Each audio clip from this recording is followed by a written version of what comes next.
Studio बेखुदी में दोबारा से आपका खुश आमदीद। कहते हैं बेखुदी में इंसान बहुत किस्म की बातें कर जाता है और सब कुछ बोल जाता है, तो चलें कोशिश करते हैं।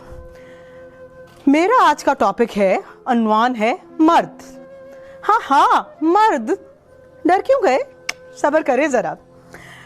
मैंने अपने बारे में एक बात बहुत ज़्यादा लोगों से सुनी है, आप तो बड़ी पुरएतमाद है, बड़ी ज़िंदगी से भरपूर है और बहुत खुश रहती हैं। भाई क्या वजह है इसकी? जब हमने ये सब सुन के अपनी ज़िंदगी पे ज़रा सी नज़रसानी की तो उधर पाया कि मेरी ज़िंदगी में तो बहुत ज़्यादा खूबसूरत मर्द थे जिन्होंने शायद मेरे अंदर से इस पुरएतमाद हस्ती को नर्चर किया। सॉरी, एक अंग्रेज़ी का लफ्ज़ आ गया। तो जनाब शुरू करते हैं हमारी कहानी। तो मेरी ज़िंदगी का सबसे पहला मर्द डेफिनेटली मेरे वालिद मोहतरम मोहम्मद नईम अख्तर चलते हुए नज़र आते हैं, जिन्होंने मुझे ज़िंदगी में लिखना, पढ़ना, गाना, बजाना, तैरना, खाना, पीना और सबसे ज़्यादा खुश रहना और मेरी मिजाज में रंगीनी सिखाई। मुझे अभी भी याद है कि किस तरह मेरे वालिद कहते थे, बटवा तुम्हारा है, अरे तुम अपने बाप के माल पर ऐश करो। मगर कितने मज़े की बात है ना कि कोई भी बच्चा उनके बटवे में से पैसे नहीं निकालता था। ऐसे थे मेरे वालिद। और देखिए किस्मत, मर्द भी दोबारा ऐसा मिला, मेरे शौहर नामदार। अरे भाई वो क्या ज़िंदगी में आए और उन्होंने मुझे सिखाया रिश्ते निभाना, एहतराम करना, ज़िंदगी गुजारना, खुद पर एतमाद करना और इसके अलावा सबसे बड़ी चीज़ किरदार। खुश हो जाएंगे आज तो मौसूफ, यकीनन यकीनन यकीनन नींद नहीं आएगी। अब आप सब ये कहेंगे, अरे भाई ये सारी बातें तो होती ही रहती हैं, सबके वालिद और शौहर तो अच्छे ही होते हैं, और क्या था आपके पास? तो फिर चलते चलते चलते अरे मुझे नज़र आए अपने मामू शोएब रज़ा। बचपन में कोई लग्जरी ऐसी नहीं थी जो उन्होंने हमें ना दी, चाहे वो पिज्ज़ा हो, पास्ता हो, आइसक्रीम पार्लर हो, कैसेट हो, फिल्म हो, मूवी हो, कुछ भी हो। कोई दिन ऐसा नहीं था जिसमें मेरे मामू ने हम सारे बच्चों को अयाशी ना करवाई हो और हमारे माँ बाप से छुप के वो हमें कहीं लेके ना गए हो। और आज वो मेरे पास नहीं है और शायद मैं हर रोज़ हर दिन उनको याद ज़रूर करती हूँ। खैर आगे चलते हैं तो मुझे नज़र आते हैं अपने चाचू शकील अहमद। अरे सारा बचपन गुजार दिया उन्होंने हमारा लता रफ़ी सुना सुना के। कोई गाना ऐसा ना छोड़ा जो हमें याद ना रहा हो, कोई कहानी ऐसी नहीं छोड़ी कि हमें लगता था कि ज़िंदगी एक कहानी ही है। ऐसे थे मेरे चाचू।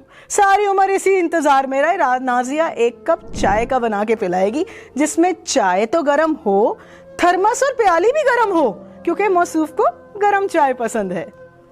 थोड़ा आगे चलते हैं तो आप सब ये कहेंगे, ये सारे मर्द तो भाई बड़े बूढ़े थे, कोई जवानों की बात बताओ। तो फिर मुझे नज़र आते हैं अपने नंदोई, जिनके एहतराम में, क्योंकि वो कोयटा से बिलोंग करते हैं, जमाल साहब, जिनके एहतराम में लोग उनसे आंखों से आंखें नहीं मिलाते। और आप यकीन करें उम्रे के दौरान कौन सी अयाशी थी, उन्हें पता था कि मैं तो देसी खाना नहीं खाती जो उन्होंने मुझे ना खिलाया हो। कौन सा शॉपिंग सेंटर था कि जब सबको इबादतों में लगा के और वो मुझे ये ना कहते हैं, चल नाजिया जा, सिमरन जा, जी ले अपनी ज़िंदगी। और उसके बाद मुझे नज़र आता है अपना भाई अली, जिससे मैंने वालदैन की खिदमत करना सीखा, वालदैन का ख्याल रखना सीखा। कैसे मेरे वालिद घंटे में 3 दफ़ा जब तक अली को आवाज़ ना दे लें चैन नहीं आता उन्हें, और वो फिर भी उनके लिए हाजिर और तैयार। और फिर मुझे याद आता है अपना भा, वो क्या कहते हैं अंग्रेजी में, ब्रदर फ्रॉम अनदर मदर, जो कुछ नहीं बोलता मगर ख़ानदान में कोई बीमार हो तो सबसे पहले अस्पताल में वो नज़र आएगा।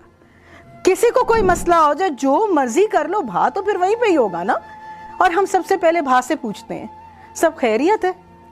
कैसे मेरी बच्ची की पैदाइश पे जब पूरे शहर में कर्फ्यू लगा हुआ था, वो कितने पिंक गुब्बारे खरीद के लाया। और आज भी मैं सिर्फ और सिर्फ ये सोचती हूँ, घंटा तो लगा होगा, 2-4 घंटे तो कहीं नहीं गए कि उसने इतने गुब्बारे ढूंढे। और ख़त्म नहीं होती कहानी जब तक मैं अपने नाना का जिक्र ना करूँ, जिन्होंने मुझे सब सिखाया। आज भी उनका चीज़ ऑमलेट, ब्राउन टोस्ट, उनकी बताई हुई बायोग्राफीज़। मेरी शादी से 2 महीने पहले उन्होंने मुझे अपने घर रखा। अरे खाना पकाना आ जाए, उठना बैठना आ जाए, सांस को आराम करना आ जाए। कैसे वो मुझे सिखाते थे, पढ़ाते थे, बताते थे। सारी उम्र डॉन अखबार, उनका नाश्ता, बस दिल में एक ही आस है, मैं पलक झपकूं और पापा मेरे सामने आ जाए। मुहिबुल्लाह खान साहब। सब सोचेंगे बहन तुमने कहानी सुनाई क्यों, मकसद क्या था, वजह तस्मिया क्या हुई।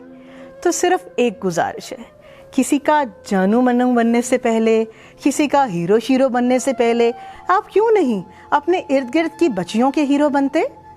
किसी के अच्छे मामू, चाचा, नाना, दादा, ये सब कुछ क्यों नहीं बनते? क्योंकि आपको पता है जब आप नहीं भी रहेंगे ना, ये सब आपको बहुत याद करेंगे और बाकी किसी को कुछ याद ना रहेगा। शुक्रिया।